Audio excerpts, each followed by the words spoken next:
La prédica de hoy la titulé Mirad a mí, y está basada en Isaías 45, 22. Mirad a mí y sed salvos, todos los términos de la tierra, porque yo soy Dios y no hay más. No hay más. Este versículo es tan claro que creo que no deja duda a quién está dirigido y qué es lo que está demandando el Señor a través del profeta Isaías para que seamos salvos, ¿no? Para que seamos salvos. ¿Qué es eso que menciona Dios que debemos hacer ahí? ¿Qué dice? Miradlo a Él. Así es. Dice, mirad a mí. Dice ahí el Señor, ¿no? Mirad a mí. Mirarlo a Él es lo que necesitamos. Pero no solo eso, ¿no? Nos dice ahí el Señor, sino que inmediatamente nos expresa su deseo también ante esa exhortación que nos da Isaías de mirarlo a Él, de mirar a Dios. Y dice, ese deseo de Él también es que seamos salvos y sed salvos. Mirad a mí y sed salvos. Para eso quiere el Señor que lo miremos a Él, para encontrar salvación. Salvación. Para que nos pueda ser revelada la salvación que solo Él nos puede dar. Porque Él dice, y no hay más, ¿no? Porque yo soy Dios y no hay más. No hay otra forma en la que se puedan salvar, nos dice a los hombres, a todos los términos de la tierra, ¿no? A los confines, se refiere a todos. Ninguno puede encontrar salvación si no me mira a mí. Mirad a mí, dice el Señor. Él nos revela esto y nosotros hoy tenemos una gran oportunidad. En ese momento, recuerden lo que hemos platicado, en el Antiguo Testamento, los que estaban recibiendo el mensaje de Isaías no conocían lo que nosotros hoy conocemos. Que ya nosotros hoy sabemos que llegó el Mesías esperado, ¿no? El que se estaba profetizando. Pero en ese momento, ellos aún solamente estaban recibiendo la profecía. Hoy nosotros tenemos esa oportunidad de conocer el Evangelio. Lo que está escrito en el Nuevo Testamento, sabemos que lo que se prometía se cumplió. Que Él vino y que nuestro Salvador nos dio esa libertad, nos dio esa salvación, nuestro Señor Jesucristo. ¿Ok? Vamos a orar nuevamente para recibir este mensaje. Padre Celestial, Señor mío, ponemos hoy en tus manos este mensaje, Padre mío. Que este mensaje sea, Señor, seas tú hablando a través de este siervo, Señor mío. Que sea tu Santo Espíritu moviéndose, Señor, obrando con poder. Pero también, Señor, no nada más ese mensaje que sale, sino que tu Espíritu Santo, Señor, prepare corazones, mueva fibras para que también todos los que hoy lo escucharemos, Señor, los que lo reciban, Padre mío, reciban tu mensaje. Sea tu Santo Espíritu abriendo los corazones, Padre Celestial. Te pedimos esto, Señor, en el nombre que es sobre todo nombre, el nombre de Cristo Jesús. Amén. Para poder analizar mejor este mensaje que les menciono, este versículo tan poderoso de Isaías 45, 22, quiero que vayamos a algo. Vamos a ver un testimonio que a mí me impactó. El testimonio de la conversión de Charles Spurgeon, ¿sí? De Charles Haddon Spurgeon. Y sí, y yo pude ver ahí que hay bastante poder en un solo versículo. Y me dirán quizá, pues claro, ¿no? Porque es la palabra de Dios. Pues la palabra de Dios en sí tiene poder. Pero aquí quiero que de manera especial veamos, ¿no? ¿Qué hizo el Señor con un hombre que a lo mejor muchos ya conocen, ¿no? Han oído hablar de Charles Spurgeon, que incluso... Bueno, ahorita lo vamos a ir viendo. Voy a tomar un poco de su biografía, así rápido, sintetizarla para explicarles. Pero ahí nos vamos a dar cuenta cómo la palabra, las Sagradas Escrituras tienen poder. Así sea un solo versículo y así sea en manos del predicador más sencillo, el poder del Espíritu Santo se puede manifestar sobre una persona de manera increíble y maravillosa. Y seguramente ya lo hemos visto muchas veces en nuestras vidas. Así es de poderoso el Señor. La Escritura tiene poder. Y Charles Spurgeon es un hombre en el cual el Espíritu Santo se manifestó de manera poderosa sobre miles y miles de personas, a las que él impactó con su predicación. Por supuesto es el Espíritu Santo, ¿no?, el que lo guiaba. Sus sermones fueron dados a multitudes, pero a miles y miles, en el Tabernáculo Metropolitano de Londres, en Inglaterra. Él estaba en una iglesia bautista a la que llegó a pastorear en 1853. Entonces él es un predicador del siglo XIX y de los más grandes que ha usado el Señor, ¿no? Se encontraba inicialmente esa iglesia, el Tabernáculo de Londres, que hoy a la fecha ahí sigue, después de incendios, guerras que lo destruyeron parcialmente, lo volvían a reconstruir y hoy está ya más modernizado. Si pueden, por ahí métanse a buscarlo y van a ver las imágenes de cómo era inicialmente, después de que cayó ahí una bomba o algo. Bueno, primero hubo un incendio, luego se quemó primero, luego hubo ahí un ataque y después ya lo dejaron modernizado. Y siguen, hoy se predica ahí la palabra de Dios, se sigue predicando. Incluso en español, si alguien va, se pone unos como headsets y les van traduciendo simultáneamente a los idiomas que uno vaya, ¿no? Entonces es un lugar que yo creo, la verdad, cuando yo conocí Londres no conocía al Señor, dije, hijo, me hubiera encantado haber estado ahí, ¿no?, en el lugar donde predicaba Spurgeon. Y además es un lugar bien especial. Lo pusieron ahí porque también ahí hubo unos mártires que fueron quemados, que los mataron, en la época en la que había una persecución a la iglesia reformada, ¿sí? Y ahí también, pues, en ese mismo lugar sucedieron esas cosas. Y, bueno, inicialmente era el New Park Street Chapel, y de ahí, cuando llega Charles Spurgeon en 1853 y comienza a predicar, ¿qué creen? Ya no se daba esa pequeña capilla, ¿sí?, la de New Park Street, ya no se daba abasto, porque llegaban miles y miles de personas a escuchar a Charles Spurgeon, a Charles Haddon Spurgeon, y tuvieron que moverse. Estuvieron en algunos recintos.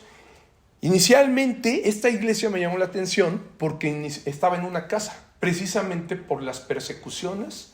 Inició así, en una casa, y después fue que ya pudieron hacer la New Park Street. De ahí, cuando crecen, van y alquilan otro lugar, ¿no?, un lugar más grande. Después un auditorio que incluso albergaba hasta 10,000 personas, y vieron la necesidad después de construir precisamente el Tabernáculo Metropolitano, que tiene capacidad de 4,600 asientos y 1,000 personas de pie.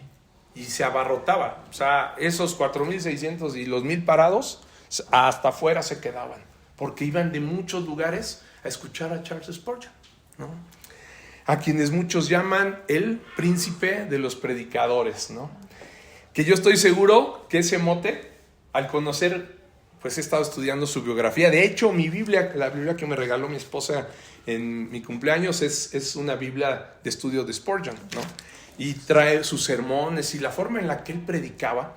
Por supuesto, estoy seguro que no le hubiera gustado que le llamaran así, el príncipe de los predicadores, ¿no? Al igual que Lutero, ¿no?, que pues, dijo, no digan que son luteranos, ¿qué les pasa, no? Guárdeme Dios, dice, líbreme de yo tener una gloria así. Somos cristianos, no luteranos, ¿no? O los calvinistas, ¿no?, que dicen, somos calvinistas.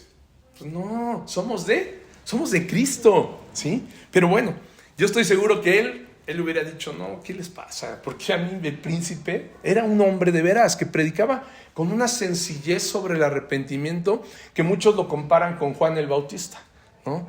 Porque Juan reconocía perfectamente, y lo vimos el domingo pasado, ¿no?, con la predica del hermano Rolando. Juan pues predicaba al que venía, que era uno mayor que él, ¿no?, uno que tenía un mayor poder. Él sabía perfectamente que solo estaba abriendo el camino para el que venía. El que era mayor que él, él no tenía ni siquiera, ¿cómo dice? No podía desatar, ni siquiera era digno de desatar la correa de sus sandalias, ¿no? Entonces, muchos de sus biógrafos, los que han estudiado a Charles Spurgeon, dicen que lo comparan con Juan el Bautista, ¿no? El tipo de predicación, la sencillez con la que él hablaba. Entonces yo estoy seguro que eso pues no le hubiera gustado mucho a él, ¿no? Pero ya sabemos, ¿no? Después de alguien muere, pues que empiezan a recopilar la obra, todos, no, pues era el príncipe, los predicadores, por toda la cantidad de gente. Incluso dice que cuando murió, cuando lo velaron, dice que había más gente que como si hubiera sido alguien de la familia real, de la realeza, ¿no? De la realeza, imagínense. Entonces, era un hombre que sabemos que fue usado por el Señor, ¿no? Fue el Espíritu Santo el que hizo esa obra. Y precisamente ahorita que decíamos, no somos, pues no podemos ser llamados príncipes, ni que los cristianos se llamen luteranos ni calvinistas, porque ¿qué dice precisamente 1 Corintios? Sí, a Pablo, si recuerdan los que tomamos los estudios de las cartas de Pablo, ¿qué le decía a los corintios Pablo? Vamos a verlo, búsquenlo. Pablo, ¿qué consejo le daba a la iglesia de Corinto? ¿Cómo los exhortaba acerca de eso, no? Y también, los exhortaba y a la vez los reprendía, ¿no? Porque precisamente se estaban dando esas situaciones en la iglesia, donde unos decían, ¿recuerdan? Sí, yo soy de Pablo. Yo de Pablo, no, yo de Apolos, ¿no? Yo de Cefas.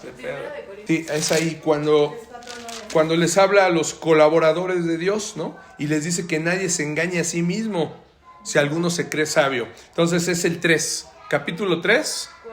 4. 3, no, del 21 al 23. Ajá, el 3, vamos del 21 al 23. Así que ninguno se gloríe de los hombres, porque todo es vuestro. Sea Pablo, sea Apolo, sea Cefas, sea el mundo, sea la vida, sea la muerte, sea lo presente, sea lo porvenir, por todo es vuestro. Y vosotros, el Cristo y Cristo de Dios. Amén. Dice, vosotros de Cristo y Cristo de Dios. Nadie se gloríe en los hombres, ¿no? Nada es de los hombres. Así haya levantado el Señor a un gran predicador como lo fue Charles Spurgeon, y que no lo podemos negar, ¿no? Porque hubo decenas de miles que se convertían con su predicación, que iban a los pies de Cristo, pero nada era de él, ¿no? La gloria no era de él. De hecho, él siempre daba la gloria a Dios, que es lo mismo que nosotros debemos hacer. Y así lo dice, todo es vuestro. Todo el Señor lo utilizaba. Así es, lo utilizaba para llegar a esos corazones. Era un instrumento que con el poder del Espíritu Santo llegaba a los corazones, ¿sí? Por eso lo dice, sea Apolo, sea Pablo, sea Cefas, sea el mundo, sea la vida, sea la muerte, sea lo presente, lo porvenir, todo es vuestro, y vosotros de Cristo y Cristo de Dios. ¿Qué somos nosotros? Cristianos, ¿no? Somos cristianos, y por eso ya lo habíamos platicado en algún momento, ¿no? Nosotros, pues, cuando nos preguntan, pues no tenemos una denominación. Nos dicen, oye, ¿qué son? ¿No? ¿Qué son? Metodistas, luteranos, ¿no? Somos cristianos, somos seguidores de Cristo. Nos esforzamos en seguir su palabra y obedecerla, en el estudio de la palabra, en la predicación, en lo que Él nos mandó a hacer, ¿sí? En llevar el evangelio. Eso es lo que somos cristianos, y hacemos todo con la ayuda de el Espíritu Santo, que nos hace perseverar juntos como hermanos. ¿Ok? Muy bien, pues les quiero ahora leer el testimonio precisamente de la conversión de Charles Spurgeon, que fue a través de este único versículo. Este versículo lo impactó y fue de manera increíble, y vamos a ver cómo lo que estamos diciendo fue el Espíritu Santo, porque las situaciones que sucedieron fueron completamente como un plan que tenía ya el Señor para hablarle a este joven de 15 años. Tenía 15 cuando escuchó esta predicación, ¿sí? Charles Spurgeon dice: estuve años y años sintiendo que estaba al borde del infierno. Estaba descontento, desanimado, desesperado. Soñé con el infierno. Mi vida estaba llena de dolor y miseria, creyendo que estaba perdido. Así es como se sentía Charles Spurgeon a esa edad, a los 15 años, a pesar de que venía de una familia cristiana. Tanto su abuelo como su papá habían sido ya pastores. Pero él estaba buscando al Señor. Él tenía que tener su encuentro personal con el Señor. Lo que hemos platicado, ¿no? También creo que el domingo pasado lo platicaba Rolando. El hecho de nacer en una familia cristiana no nos hace cristianos. Lo que nos hace cristianos es precisamente el reconocer a Cristo como nuestro Salvador. Y todos tenemos que llegar en un punto a esa decisión, a ese momento en el que miremos al Señor como el Salvador, que nos arrepintamos de nuestros pecados, que reconozcamos que somos pecadores y que la única forma de salvarnos es Cristo, ¿ok? Y eso estaba pasando ahí en la vida de Charles Spurgeon. Él usó estas palabras tan fuertes para describir sus años de adolescencia. Y como les decía, a pesar de su educación cristiana, él sabía que necesitaba conocer al Señor. De hecho, fue bautizado, dice aquí, siendo un bebé y criado en la iglesia congregacional. Pero se despertó un domingo de enero de 1850 con un profundo deseo de ser libre, dice. Sus propios esfuerzos de buscar a Dios, leer la Biblia y orar a diario no eran suficientes. Él ya oraba, porque lo había aprendido, ¿no? De sus papás, de su abuelo, de su papá, de su familia. Oraba, buscaba en las escrituras, pero no se sentía libre. Y ahí lo dice, soñaba con el infierno, ¿no? Él se sentía que tenía esa necesidad. Estaba llena de dolor y miseria su vida. Y creía que él estaba perdido. Un día decide ir a la iglesia y debido a una tormenta de nieve, el camino estaba bloqueado. Entonces su mamá le recomendó que fuera a una iglesia que estaba ahí cerca, que doblara, que no tenía que ir tan lejos a la iglesia a la que ellos asistían. Y llegó a una pequeña iglesia metodista. En ella había alrededor de una docena de personas nada más, 12 o 15 dice aquí, hasta 15 máximo. El ministro que predicaría esa mañana no llegó a la iglesia, al parecer también por la misma tormenta, ¿no? Por lo que subió a la plataforma un hombre delgado para predicar. Al parecer el hombre contaba con poco conocimiento de las escrituras, lo que lo obligó a mantener su mirada sobre un solo texto, Isaías 45:22. Es como si ahorita, ¿no? Imagínense que yo por alguna razón no puedo predicar y alguien se levanta, ¿no? Y dice, pues yo, hermanos, ¿no? A lo mejor yo no tengo preparado un sermón, yo no tengo mucho tiempo, pero yo les quiero compartir algo. Y en ese momento, ¿no? Llega alguien, ¿no? Alguien nuevo y escucha. Y a través de esa predicación simple, ¿no? Se convierte y recibe al Señor. Y aquí va. Spurgeon contaba que el predicador comenzó así. De hecho, este es un texto muy simple. Dice, mirad, ahora miren, no sufran mucho dolor. No se trata de levantar el pie o el dedo, solo mirar. Bueno, un hombre no necesita ir a la universidad para aprender a mirar. Puede que seas el tonto más grande y sin embargo, puedes mirar. Cualquiera puede mirar. Incluso un niño puede mirar. Mira. Pero luego, el texto dice, mirad a mí. Sí, muchos de ustedes están mirando a sí mismos, pero no sirve de nada. Nunca encontrarán ningún consuelo en ustedes mismos. Algunos dicen que miran a Dios el Padre. No, mírenlo a Él, porque Jesucristo dice, mírenme. Entonces el hombre continuó con su texto de esta manera: mírame a mí, estoy sudando grandes gotas de sangre. Mírame, estoy colgado en la cruz. Mírame, estoy muerto y sepultado. Yo me levanto de nuevo. Mírame a mí, yo asciendo al cielo. Mírame a mí, estoy sentado a la diestra del Padre. Oh pobre pecador, mírame, mírame. Luego de hablar sobre este tema durante un poco más de 10 minutos, el hombre dirigió su vista hacia abajo, porque en ese entonces, ¿recuerdan? Los púlpitos estaban arriba, ¿no? Y todos estaban abajo, entonces el predicador estaba desde arriba dando el sermón. El hombre dirigió su vista hacia abajo y vio a aquel joven que venía a la iglesia por primera vez. ¿Lo reconoció? Pues no era de su iglesia, ¿no? Y solo fijando sus ojos en él, le dijo: joven, te ves muy miserable y siempre serás miserable. Miserable en la vida, miserable en la muerte, si no obedeces mi texto. Pero si obedeces ahora, en este momento serás salvo. Luego, levantando las manos, dice, gritó: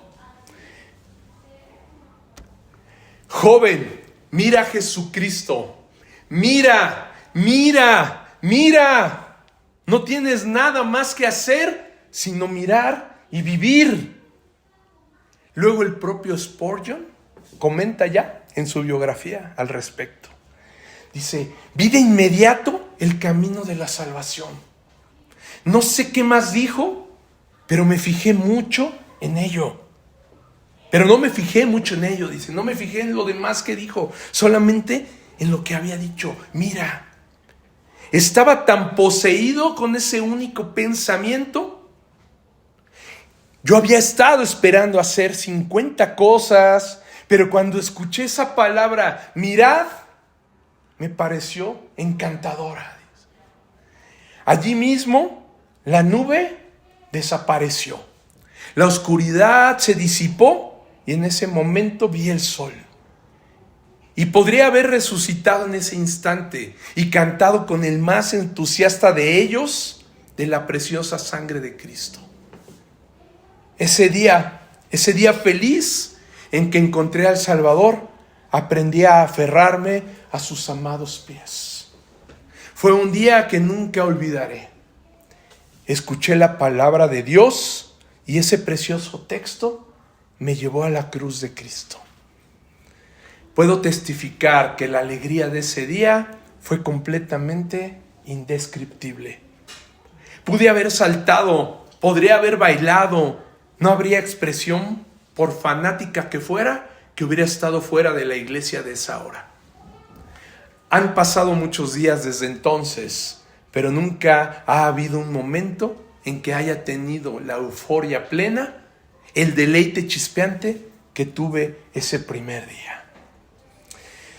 Pensé que podría haber saltado de la silla en la que me senté y haber gritado con el más salvaje de los hermanos metodistas: soy perdonado, soy perdonado. Un monumento de gracia, un pecador comprado por sangre.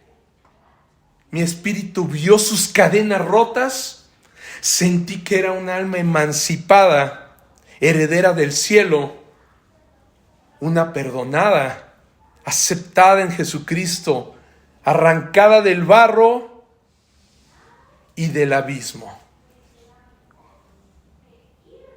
Cuando me vieron en casa, me dijeron: ¿te ha sucedido algo? Algo maravilloso. Y yo estaba ansioso de contarles todo, dice. Hubo alegría en la casa ese día cuando todos escucharon que su hijo había encontrado al Salvador. Imagínense que llegue un día uno de sus hijos así con esa alegría, esa euforia, queriéndote contar: papá, ya descubrí a Cristo. Y a lo mejor podemos decir: pues sí, has estado escuchando, ¿no? Todos los días oramos, todos los días estamos Vas a tu clase dominical con tu mismo, memorizas textos completos, pasajes, versículos. Pues sí, no, papá, es que ahora lo he visto de una manera diferente.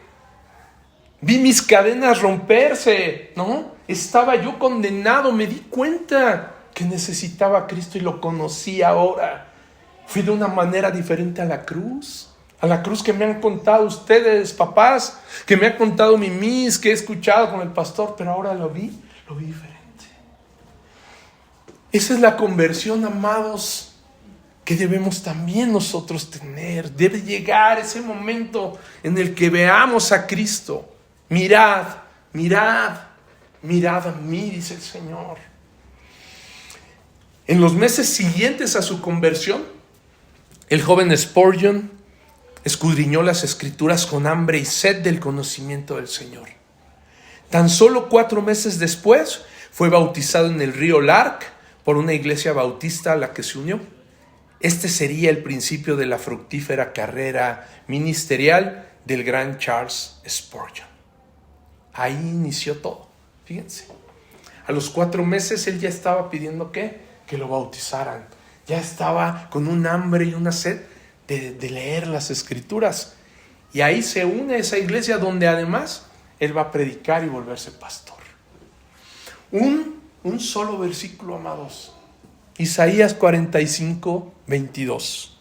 Y un discurso sencillo. Eso que escuchamos, ese discurso tan sencillo de un hombre poco docto en la palabra, un hombre incluso anónimo, porque no se sabe más, es un hombre desconocido. Dice la biografía que pues no se sabe más si ese hombre alguna vez volvió a predicar o quién era, ¿no? No se menciona más.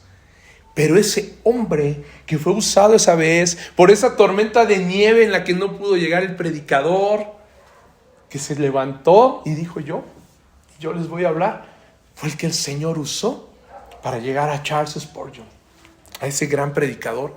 Y no sabemos a cuántos más, ¿no? A lo mejor de esos 12 o 15, ¿qué más haya hecho el Señor? Porque sabemos bien que su palabra no regresa vacía. Amén. Esa predicación sencilla, ese único versículo, llevó a Charles Spurgeon a vivir a los pies de Cristo y servirle de esa manera tan impactante que él vivió para llegar a miles de corazones, a miles de congregantes. Sabemos que es por el poder de la bendita palabra y del Espíritu Santo, pero fue un hombre que el Señor llamó así, de esa manera. Ardió su corazón y él lo miró fijamente y entendió el mensaje de salvación.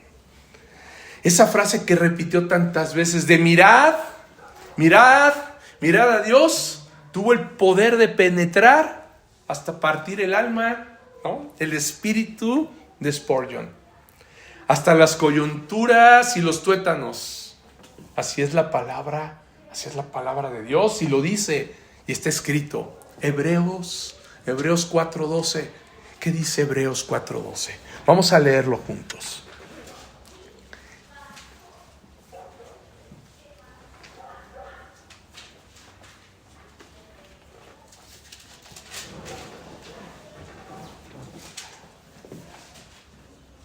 Porque la palabra de Dios es viva y eficaz y más cortante que toda espada de 2 filos y penetra hasta partir el alma y el espíritu, las coyunturas y los tuétanos y discierne los pensamientos y las intenciones del corazón.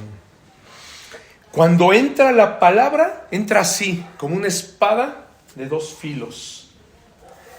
Por supuesto, yo estaba pensando y meditando en esto y digo, pues duele, ¿no?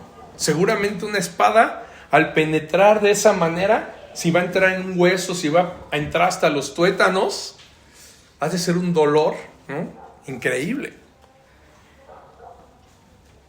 Dice que penetra hasta partir el alma y el espíritu.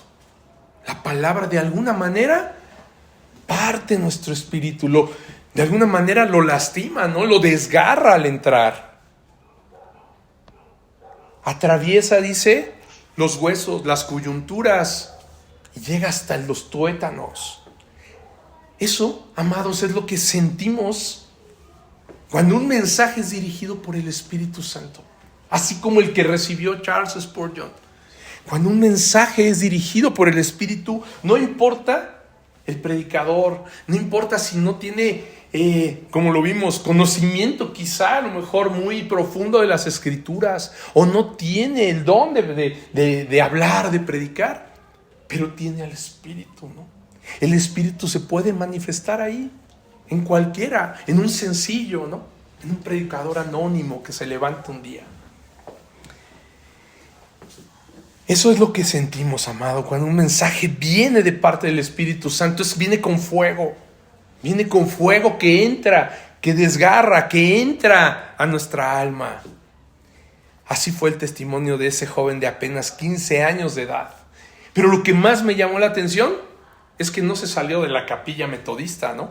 Molesto o indignado, porque él mismo dice en su biografía, dice, yo sabía que era cierto, ¿no? Joven se ve tan miserable, dice, pues yo sabía que sí, pero no estaba acostumbrado a que alguien en un púlpito llegara y me decía, te ves bien miserable, ¿no? O sea, lo sentía así, dice, pero aún así, él sintió esa necesidad, o sea, sintió que le estaba hablando a él, ¿no? A su espíritu, a su alma. Y no se fue. Aunque no le hayan hablado con delicadeza o que lo estaban señalando, ¿no? No salió renegando o enojado por lo que le dijo el predicador. ¿Qué le dijo? Joven, te ves muy miserable y siempre serás miserable. Miserable en la vida, miserable en la muerte, si no obedeces mi texto. Pero si obedeces ahora, en este momento serás salvo. Esas palabras, imagínate. Si Spurgeon hubiera sido sensible, hubiera dejado quizá de mirar a Cristo, no hubiera escuchado el mensaje de mira, ¿no? Sino que a lo mejor se hubiera ido porque fue señalado por el predicador y hubiera sido algo pues muy entendible, muy posible, porque además era muy joven, ¿no? No era maduro en la fe y hubiera dicho, no, pues aquí me están señalando, me habló mal, ¿no? Me señaló frente a todos. Pero este joven estaba buscando a Cristo y entendió la palabra principal. Mirad a Cristo, ¿sí? No se sintió más bien que lo estaban señalando a él, sino que su mirada automáticamente, yo creo que el Señor la capturó, ¿no? Y lo miró a él y no le importó, yo creo, lo demás. Sí. Si no hubiera mirado a Cristo, imagínense, este hombre no hubiera predicado esos sermones tan impactantes que llevaron a muchos a los pies de Cristo. Es más, pues ni siquiera estuviéramos hablando hoy de su testimonio, ¿no? Estaríamos hablando de cualquier otro, pero no de él. Un joven de 15 años que soportó quizá, ¿no? Esa predicación dura. Dicen que los metodistas antiguos eran así, por eso él mismo lo dice, ¿no? Con el más salvaje de los metodistas, quizá yo también hubiera estado ahí predicado en ese momento. Porque así hablaban. O sea, se dirigían fuerte y no tenían temor de agarrar y voltear y decir, tú, ¿no? Conviértete, arrepiéntete, ¿no? Y pues la gente a lo mejor sentía, ¿no? Pero sabemos que era ahí el Espíritu Santo ya tocando a Charles Spurgeon, hablándole. Pero lo principal es que él no se fijó en la ofensa o en lo poco amable de ese predicador, sino vio a Cristo, miró a Cristo. Y eso es lo que debemos hacer, amados. Cuando algo nos duela, cuando un hermano nos ofenda, vayamos a la cruz. En el momento que vamos a la cruz, vemos que cualquier oprobio, cualquier ofensa, cualquier cosita que alguien nos pueda decir, o cosa que nos pueda parecer a nosotros muy ofensiva, es mínima comparado con lo que hizo Cristo en la cruz. Siempre vayamos a la cruz. Cuando creamos que nuestros problemas que no tienen solución, que lo que nos está pasando en verdad es algo duro, vayamos a la cruz y digámosle, Señor, ¿por qué me pasa esto a mí? Y automáticamente con que veamos la cruz vamos a tener la respuesta, ¿no? Yo sufrí, no nada más eso que está sufriendo, yo sufrí más. Yo derramé mi sangre y hasta la última gota. Quizá el Señor hasta nos podría preguntar, ¿lo que estás pasando, crees merecerlo o no? No, yo no. A lo mejor no, yo ¿por qué tengo que pasar esto? Y Él va a decir, yo tampoco lo merecía. Yo tampoco, yo no era culpable, ¿no? Y me clavaron en esa cruz. Y yo puse mi cuerpo por ti. Amados, miremos a Cristo. Miremos a Él. Eso fue lo que mantuvo a Charles Spurgeon, que obedeció al texto, ¿no? Obedece mi texto, le dijo el predicador, obedece. Así es como tenemos que ir a la palabra. A veces no nos gusta lo que la palabra nos muestra de nosotros. No nos gusta lo que nos exhortan, pero tenemos que hacerlo en obediencia a la palabra. Lo hemos dicho muchas veces, el pecado entró por la desobediencia, ¿no?, del hombre. ¿Cómo es que regresó? ¿Cómo es que el Señor planeó la salvación? A través de la obediencia, a la obediencia de Cristo, del único que podía hacerlo. A Él miremos, mirad a Cristo. En la actualidad así nos pasa, ¿no? ¿Cuántas veces vemos en la iglesia actual que la gente quita la mirada de Cristo, ¿no? Quita la mirada de Cristo y prefieren ver si el predicador está hablando bien o no, si le gusta lo que le dice, si le dice lo que quiere oír o no. Y no se atreven a enfrentar muchos predicadores a la gente precisamente por eso. Diluyen sus mensajes, diluyen el evangelio para no lastimar, y no se vaya a ofender el hermano y se va. Entonces pues ya no les digas nada a las ovejas, ¿no? Porque se van a ir. No, amado. El púlpito es para eso. En el púlpito se debe predicar con autoridad. Y el que se para aquí y no cree que tiene esa autoridad, ¿no?, de hablar con la palabra y reprender, no ha entendido, ¿sí? No ha creído en verdad en que ha sido Cristo, en que ha sido el Espíritu Santo el que lo ha llamado, ¿sí? Si quitamos la mirada de Cristo, ¿sí?, si quitamos la mirada de Cristo, perdemos la brújula.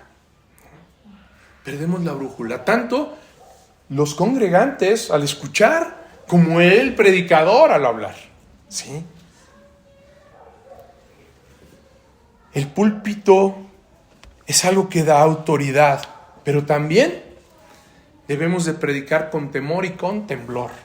Siempre pasar los mensajes por la palabra, y como lo hemos dicho siempre, ¿no?, que veamos que la palabra, lo que se está exhortando, realmente está en la palabra.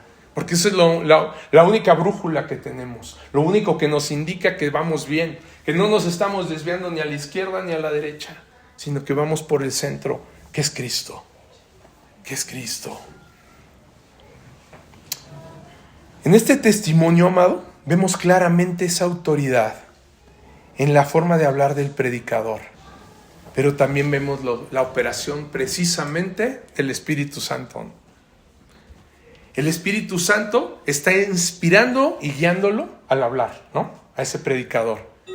Pero también vemos cómo está obrando en el joven Spurgeon, al permitirle recibir esa palabra que lanzaba el predicador. También el Espíritu Santo está ayudándolo a él para recibirla, ¿no? Para recibirla, poniendo en él esa humildad, quitando quizá ese enojo que pudo haber sentido el joven Spurgeon. ¿Qué le pasa, no? ¿Por qué a mí? ¿Por qué me señala que hay 15, no? ¿Por qué se fue contra mí? Pero ahí no le importó. Él lo que estaba recibiendo era precisamente esa obra también del Espíritu Santo, ¿sí? Esa operación que estaba haciendo que él la recibiera, para que él recibiera el mensaje tal cual como Dios ya lo tenía planeado para él. Eso mismo sucede igual aquí, amados, en la congregación.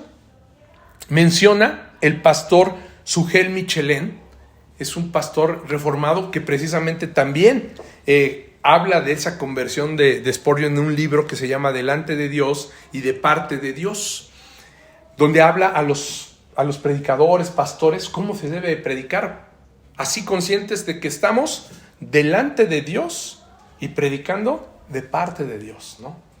Todo lo que yo ahorita estoy diciendo, aquí está sentado el Señor. Él está delante y está escuchando.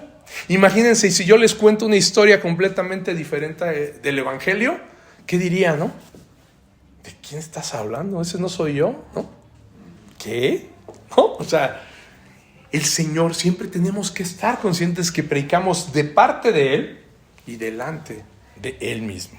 Sí. Y dice, fíjense lo que dice Sugel Michelén, que es necesario que el Espíritu obre en el predicador mientras predica, pero el Espíritu de Dios debe obrar también en los oyentes para que esa predicación pueda obrar eficazmente en sus corazones. Que es exactamente lo que vimos en esta conversión de Spurgeon, ¿no? El Señor Jesucristo mismo nos lo confirma en la palabra, ¿no? Él mismo se refiere a sí mismo en Apocalipsis 2:1 como aquel que anda, ¿qué?, en medio de los 7 candeleros de oro. ¿Recuerdan? Apocalipsis dice, cuando se dirige al ángel de la iglesia, dice, el que anda en medio de los 7 candeleros de oro, refiriéndose precisamente a las iglesias locales, ¿sí? Y lo vemos en Apocalipsis 1:20, ¿sí? Que dice, el misterio de las 7 iglesias, de las 7 estrellas que has visto en mi diestra y de los 7 candeleros de oro.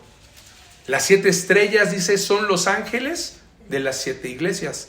Y los 7 candeleros que has visto son las 7 iglesias, ¿sí?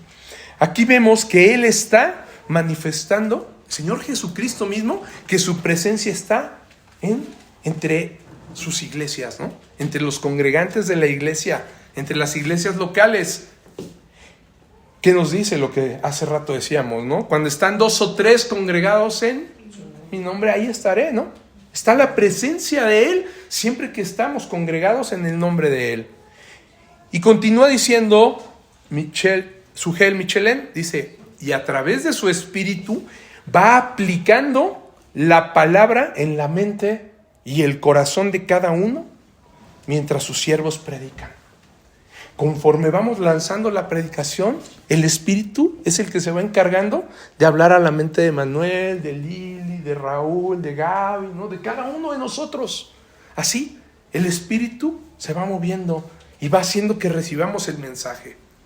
Dice, es por eso que muchos en la iglesia a menudo sienten que el pastor predicó para ellos de manera directa, ¿no? Y me ha pasado. Me acuerdo que anteriormente se acercaba alguien y me decía, ¿no?, sobre el mensaje que había dado. El Señor me habló claramente sobre este problema, ¿no? Y yo decía, no, pues de eso no hablé, ¿no? O sea, así como que, pues yo, según yo, el mensaje que Dios me puso estaba hablando de otra cosa, ¿no? Me dice, no, fíjate que yo traigo esta situación y me está pasando esto. Y ahí el Señor me está diciendo lo que tengo que hacer. Y yo digo, pues gloria a Dios, ¿no? Dije, porque bueno, el Señor ya te lo indicó, ¿no? Yo, pues gloria a Dios. Y eso es lo maravilloso de lo que hablamos, de la operación del Espíritu Santo. Que un mensaje que es general puede ser que llegue a cada quien de una manera diferente. Y ese mismo día me acuerdo bien, ¿no?, que llegó una hermana y me dijo y me comentó. Y después se acerca otra y me dice, me encantó la predicación. Fíjate que yo exactamente eso es lo que yo le estaba preguntando a Dios. Y me cuenta lo que estaba pasando y dije, tampoco, o sea, es completamente diferente lo que me acaba de contar esta hermana y lo que esta otra viene y me dice que Dios le habló, ¿no? Y lo que yo, según Dios me había hablado y yo tenía que entregar, ¿no? Pero de qué manera tan increíble, un solo mensaje, ¿no?, llegó de maneras diferentes. Eso es algo que siempre me ha maravillado, ¿no? Algunas veces incluso preparo mi mensaje y digo, oye, como que no me gustó. Y a veces ese es el mejor, ¿no? Porque durante la predicación del Señor, como si fuera corrigiendo, como si fuera hablando, y a veces quedas hasta más, Señor, a veces hasta eres tú al que te habla, ¿no? Dices, no me había dado cuenta que eso era lo que tú querías. Y también es para mí, ¿no? También es para mí.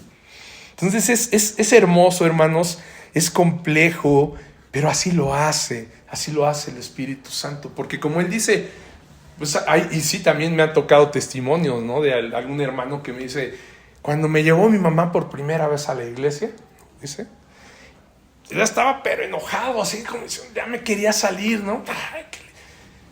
Y dice, me salí y le dije, ¿por qué le dijiste al pastor, mamá? Y tú dices, no, ¿cuál? Dice, y que fue y le dijo al pastor, oiga usted, o sea, como si le hubieran preparado el mensaje, ¿no? No, si usted está hablando de mí, que mi mamá seguro le dijo, ¿verdad? No, o sea, apenas te conozco, o sea, ¿no? Los mensajes, dice, se preparan de manera general, son universales, ¿no?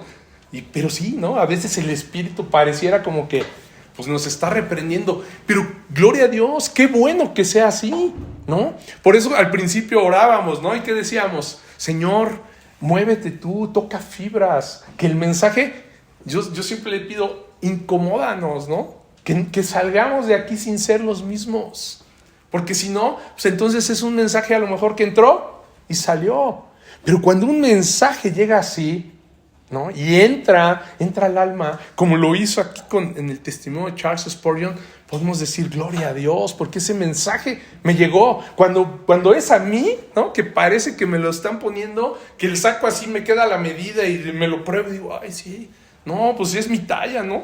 No, y sí, me lo hicieron a mí, el sastre me lo puso. Pues gloria a Dios, porque el Señor habló, porque el Señor te quiso poner ese mensaje, ¿no? Qué maravilloso es cómo opera el Señor. Así opera Él, así entregó ese mensaje en Charles Spurgeon, así movió su corazón, así movió a su corazón. Y bueno, amados, los sermones, entonces, lo que les quiero decir, en la exhortación, ¿qué debemos hacer? Poner los ojos en Cristo, mirar a Cristo, ¿sí? Para evitar precisamente el enojarnos, ¿no? El sentir que es para nosotros. No, confiar en que es el Espíritu Santo convirtiendo el mensaje para nosotros, ¿no? Abriendo exactamente esa fibra del corazón que Él sabe, porque Él sí conoce nuestros corazones, Él sabe lo que hace falta, Él está tocando ahí y dice, va para acá.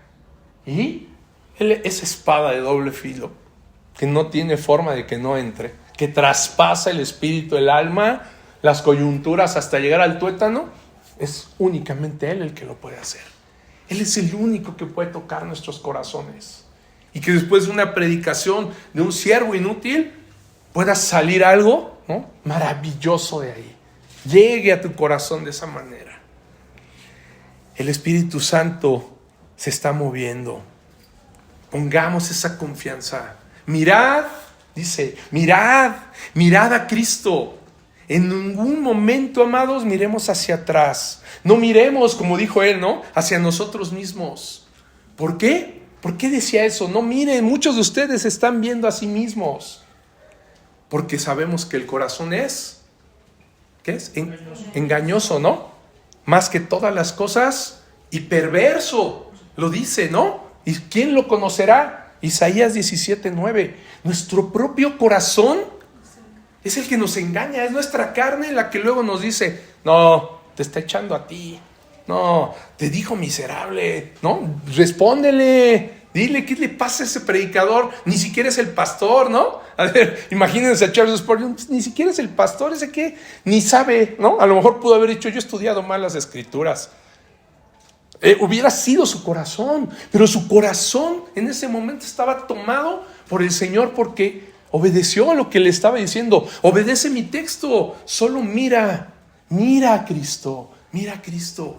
Ahí debemos de poner nuestra mirada, amados. No voltear a ver hacia nosotros mismos, no volteemos a ver hacia los demás, ¿no? No digamos, seguro lo está diciendo porque me tiene mala voluntad, ¿no? Ya la trae contra mí, el domingo pasado también me habló a mí.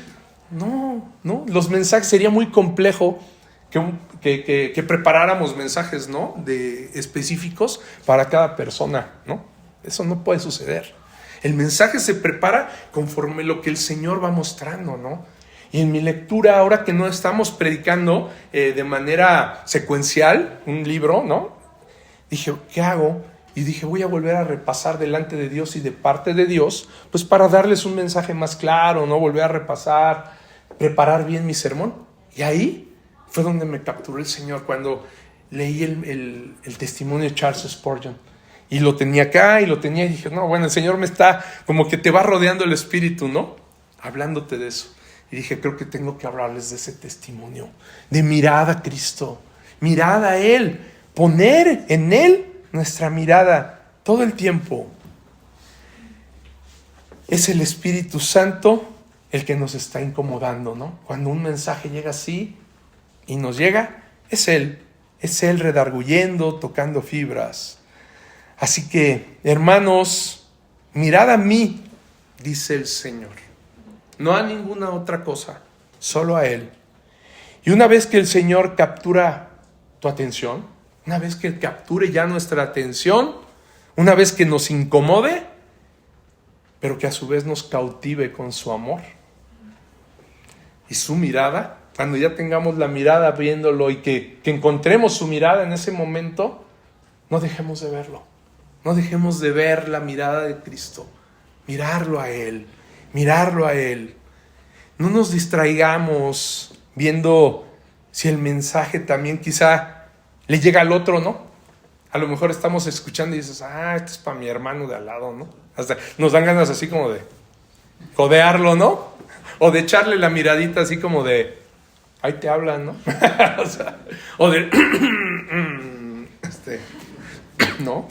Porque a veces así pasa, ¿no? Estamos también escuchando el mensaje y decimos, esto no es mío, ¿no? Oye, este es de él, ¿no? Uy, qué bueno que está diciéndole esto el pastor, ¿no? No, amado, no distraigamos la mirada, ¿sí? Es nuestro corazón a veces diciendo, no es para ti, tú cómo crees, ¿no? Es para el otro que, ese cuate sí es un pecador, ¿no? Todos somos pecadores, todos el Señor en algún momento nos está llamando.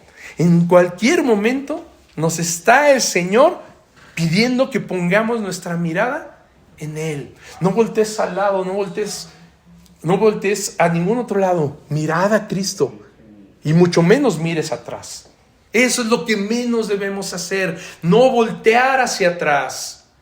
Cuando el Señor te ha llamado en un mensaje y decides en ese momento, dices, sí, quiero seguirlo, quiero hacerlo, quiero obedecerle. En ese momento, comprométete con el Señor. Y sal así con la convicción de, lo voy a hacer. Lo que te esté hablando el Señor, di, me voy a comprometer. Deja en ese momento, como lo hicieron los discípulos, deja las redes, deja lo que estés haciendo y dile, sí Señor, y síguelo, pero no voltees hacia atrás, no quites tu mirada de Él. Mirad a mí, dice el Señor, porque si volteas hacia atrás, ¿sabes qué puede pasar? ¿Te acuerdas de la mujer de Lot? ¿No? Así mismo lo predicó el mismo Señor Jesús en Lucas, cuando les habla de la venida del reino. Les dice, Lucas 17:32, vamos a Lucas 17:32, ¿qué les dice? Acordaos de la mujer de Lot, ¿no? Acordaos de la mujer de Lot, ¿qué le pasó, no? Dice, vamos del 17:28 al 32. Asimismo, como sucedió en los días de Lot, comían, bebían, compraban, vendían, plantaban, edificaban. Mas el día en que Lot salió de Sodoma, llovió del cielo fuego y azufre y los destruyó a todos. Así será el día en que el Hijo del Hombre se manifieste.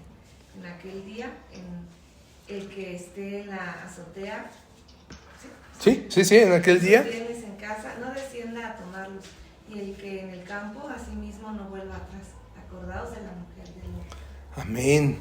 ¿Se dan cuenta? En aquel día el Señor Jesús les estaba advirtiendo, ¿no? Les estaba diciendo, en ese día cuando vuelva, porque estaba hablándoles del reino, ¿sí? En ese día en el que el Hijo del Hombre se manifieste, en aquel día el que esté en la azotea y sus bienes en casa, no se regrese para tomarlos, ¿no? Diga, yo estoy arriba, pero déjame ir por mis cosas. Dice, no descienda a tomarlos. Y el que esté en el campo, asimismo, no vuelva atrás. Acordaos de la mujer de Lot. Ella volteó atrás y pereció, ¿qué? Como estatua, ¿no? Como estatua de sal, con el azufre y fuego que cayó sobre Sodoma y Gomorra. Ajá.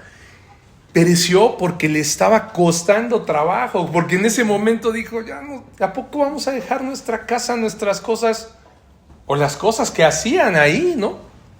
Porque sabemos qué pasaba en Sodoma y Gomorra.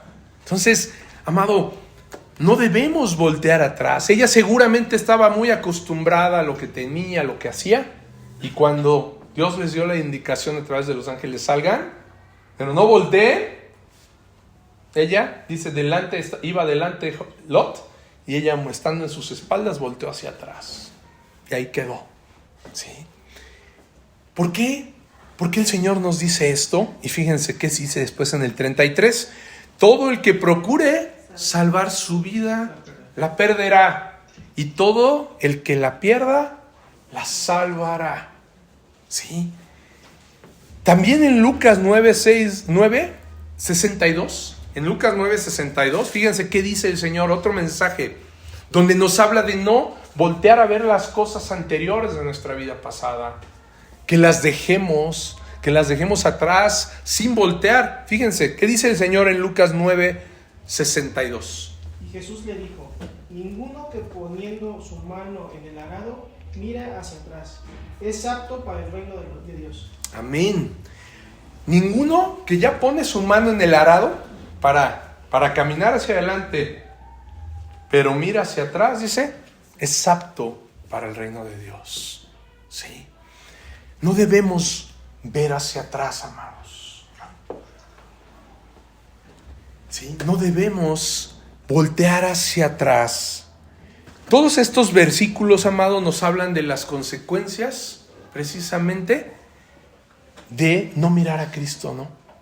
De mirar hacia otro lado. Y de lo grave que sería mirar hacia atrás.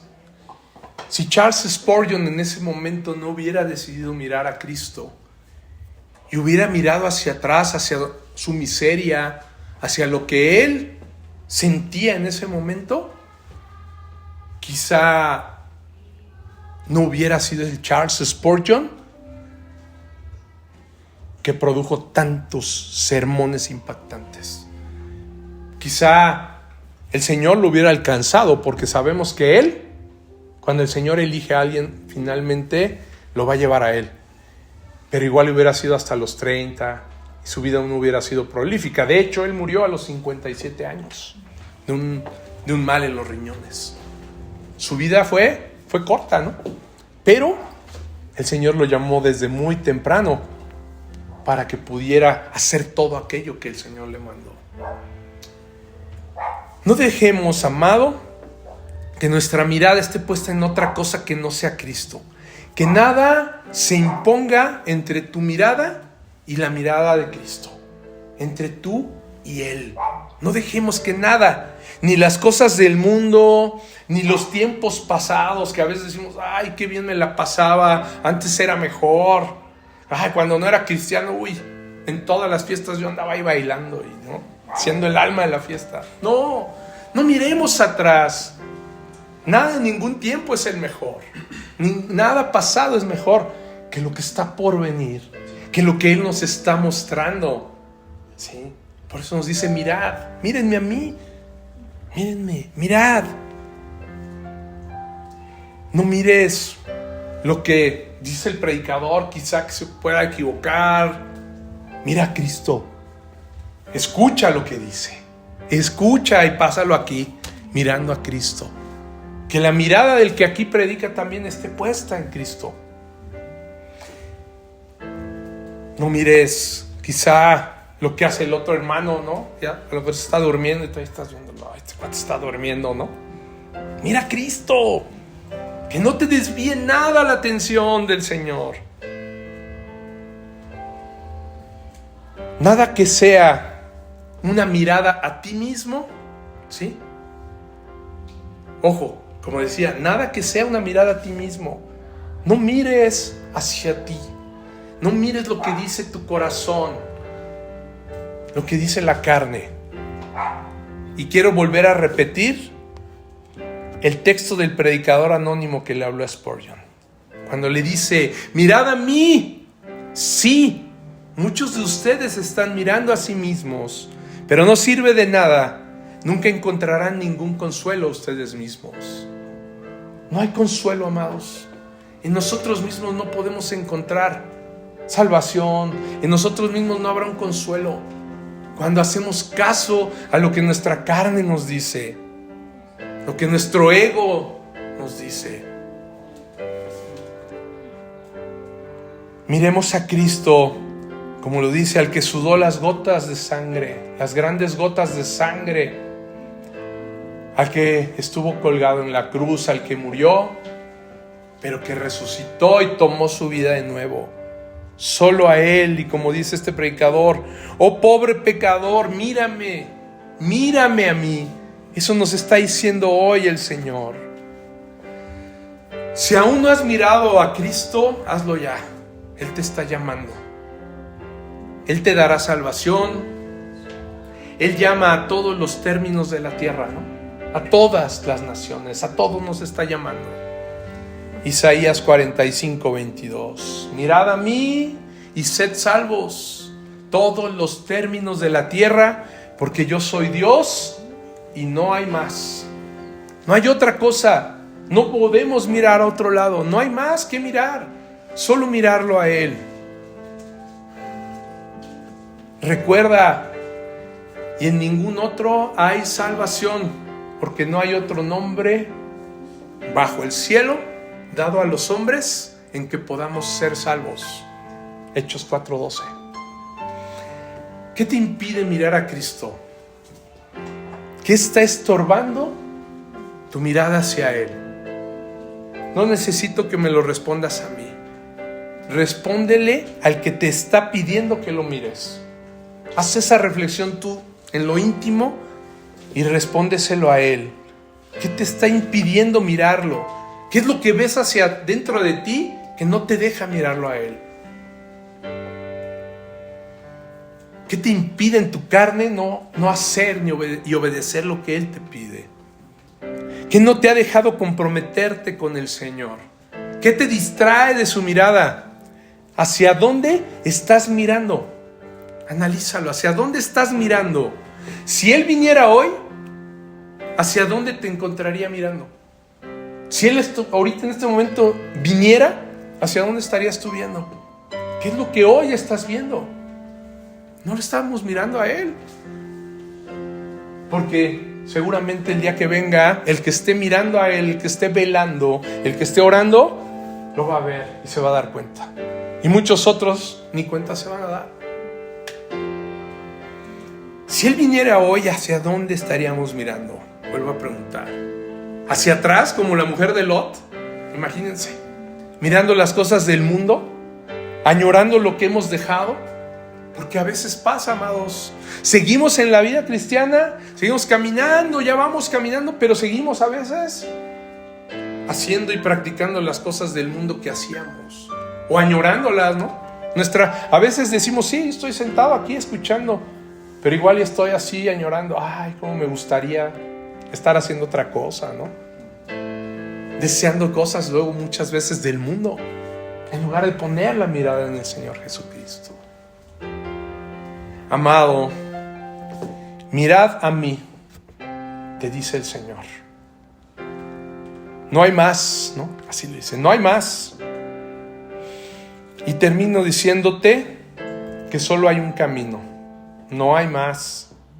Camina mirando a Cristo solamente. No lo que hagan los demás, no lo que el mundo te ofrezca. Puestos los ojos en Jesús, el autor y consumador de la fe. ¿Sí? En Jesús, el autor y consumador de la fe, el cual por el gozo puesto delante de Él, sufrió la cruz. Mira la cruz. Miremos la cruz. Menospreciando el oprobio, dice, y se sentó a la diestra del trono de Dios. Hebreos 12:2. Mira la cruz y mira el que está sentado en el trono, el que venció. Amado, yo te pregunto por último, ¿hay alguien más a quien mirar? Nadie más, no hay más, solo Él. Dios los bendice.